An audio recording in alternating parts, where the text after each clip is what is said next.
Students, AP inter second year English subject ఈరోజు పేపర్లో print mistakes, print కరెక్ట్గా visible లేకపోవడం వల్ల 10 మార్క్స్ వరకు స్టూడెంట్స్ లాస్ అయితే అయ్యారని చాలామంది స్టూడెంట్స్ చెప్తున్నారు. ఈరోజు ఎగ్జామ్ రాసిన స్టూడెంట్స్ అందరూ మీరు ఈ ప్రాబ్లమ్ని ఫేస్ చేస్తే కంపల్సరీగా కామెంట్ చేయండి, వీడియో లైక్ చేసి మిగిలిన స్టూడెంట్స్ అందరికీ షేర్ చేయండి. కంప్లీట్గా దీనిపైన కంప్లైంట్ అయితే రేజ్ చేయాలి. స్టూడెంట్ ఎగ్జామినేషన్ హాల్కి వెళ్ళిన తర్వాత పేపర్లో ఏ మిస్టేక్స్ ఉన్నా, పేపర్ ప్రింట్ కరెక్ట్గా లేకపోయినా కంపల్సరీగా మార్క్స్ యాడ్ చేయాల్సిందే. ఎందుకు అంటే స్టూడెంట్కి ఉండే టెన్షన్, ఎగ్జామ్ రాసే టెన్షన్లో ఇలా కరెక్ట్గా క్వశ్చన్కి ఆన్సర్, క్వశ్చన్ కనిపిస్తేనే ప్రింట్ విజిబుల్ ఉంటేనే కొన్ని ఆన్సర్స్ రాయలేకపోతారు ఆ ఉన్న టెన్షన్కి. అలాంటిది ప్రింట్ కరెక్ట్గా రాలేదు, దానివల్ల మార్క్స్ లాస్ అవుతున్నామంటే దీన్ని స్టూడెంట్స్పై వదిలేయకుండా బోర్డు సరైన నిర్ణయం తీసుకొని మార్క్స్ వేయాలంటే ప్రతి ఒక్క స్టూడెంట్ అండ్ పేరెంట్ కూడా రెస్పాండ్ అవ్వాలి.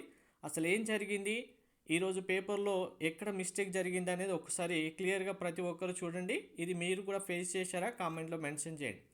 సో మనకు అడ్వర్టైజ్మెంట్ సంబంధించిన క్వశ్చన్ 5 మార్క్స్ క్వశ్చన్ ఏదైతే ఉందో ఇచ్చిన ప్రింట్లో మ్యాటర్ అయితే కరెక్ట్గా కనిపించలేదు, విజిబిలిటీ అసలు కరెక్ట్గా లేదు. చాలామంది స్టూడెంట్స్ మళ్ళీ ఈ మ్యాటర్ ఏంటి అనేది ఇన్విజిలేటర్ ఇన్ఫామ్ చేసి నోట్ చేసుకోండి, మ్యాటర్ ఏంటి అని చెప్పిన తర్వాతే, నోట్ చేసుకున్న తర్వాతే ఆన్సర్ చేయగలగడానికి వీలుగా ఉంది.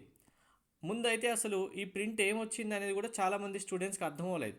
ఇది 5 మార్క్స్ క్వశ్చన్ ఇది ఒకటైతే, నెంబర్ 2 స్టూడెంట్కి ఇంకొక క్వశ్చన్ కూడా సేమ్ ఇలానే ప్రింట్ అయితే రాలేదు. ఇది 5 మార్క్స్ క్వశ్చన్ ఇది కూడా, అంటే ఓవరాల్గా 10 మార్క్స్. ఇది ఏంటంటే బ్యాంకు విత్డ్రా ఫామ్ పిలిచేయమని ఇచ్చారు.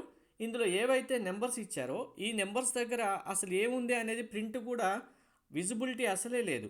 ఇక్కడ చాలా కాలేజీలలో జరిగిన విషయం ఏంటంటే ఏదో ఒక కాలేజ్ వాళ్ళు ఇక్కడ ప్రింట్ అసలు రాలేదని బోర్డుకి ఇన్ఫామ్ చేసి, అక్కడ చీఫ్ ఎగ్జామినర్కి ఇన్ఫామ్ చేసి, వాళ్ళు ఇందులో రావాల్సిన మ్యాటర్ ఏంటి అనేది తెలుసుకున్న తర్వాత మిగిలిన కాలేజెస్లో ఉన్న స్టూడెంట్స్కి ఇన్ఫామ్ చేయడం, వాళ్ళని ఇన్విజిలేటర్ ఇక్కడ ఉండాల్సిన మ్యాటర్ ఇది అని రాసుకోమని చెప్పడం, రాసిన తర్వాత వీటికి ఆన్సర్ రాయడానికి స్టూడెంట్స్ ట్రై చేయడం వల్ల చాలామంది స్టూడెంట్స్ కన్ఫ్యూజ్ అయ్యారు.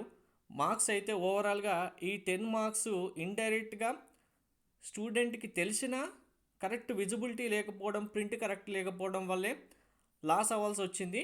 ఇలా మీ కాలేజీలో ఎంతమందికి జరిగింది? లాస్ట్ ఇంకా 12కి ఎగ్జామ్ ఎండ్ అవుతుందనగా 10 మినిట్స్ 15 మినిట్స్ బిఫోర్ వచ్చి చెప్పిన కాలేజెస్ కూడా చాలా ఉన్నాయని స్టూడెంట్స్ అందరూ చెప్తున్నారు.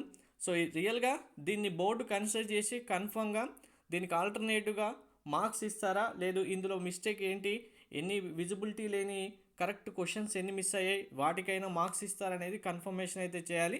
స్టూడెంట్స్తో పాటు పేరెంట్స్ కూడా ప్రతి ఒక్కరు దీనికి సంబంధించి బోర్డుకి కంప్లైంట్ రైజ్ చేయడానికి ట్రై చేయండి. బోర్డు కంప్లైంట్ రైజ్ చేయడానికి మీకు నెంబర్ డిస్క్రిప్షన్లో నేను ఇస్తాను. ప్రతి ఒక్కరు కాల్ చేసి, పేరెంట్ అయితే మా బాబు పాపకి ఇలా ప్రింట్ రాకపోవడం వల్లే రాయలేకపోయారు, దీనికి కన్ఫర్మ్గా మార్క్స్ అయితే యాడ్ చేయాలి మీరని చెప్పి ఒకసారి కంప్లైంట్ రైజ్ చేయండి. ఇది ప్రతి ఒక్కరి బాధ్యతగా తీసుకోండి. వీడియో కూడా తప్పకుండా అందరికీ షేర్ చేసి అందరినీ కూడా కన్ఫర్మ్గా స్టూడెంట్ అయినా పేరెంట్ అయినా బోర్డుకి ఈ ఇన్ఫర్మేషన్ చేరి మాకు కన్ఫర్మ్గా న్యాయం జరగాలి. ఇది రియల్గానే స్టూడెంట్ ఎగ్జామినేషన్ హాల్లో కూర్చున్న తర్వాత పేపర్ కరెక్ట్గా విజిబిలిటీ ఉంటేనే స్టూడెంట్ కొన్ని క్వశ్చన్స్ స్ట్రైక్ అవ్వవు. అలాంటిది ఇక్కడ ఏమి ఇచ్చారో తెలియకుండా అక్కడ లాస్ట్ ఇంకా 10 మినిట్స్ ఉండగా 15 మినిట్స్ ఉండగా ఈ క్వశ్చన్ ఇది రాసుకోండి అని చెప్పి ఆన్సర్ రాయమని చెప్తే రాయడం స్టూడెంట్ వల్ల కాదు.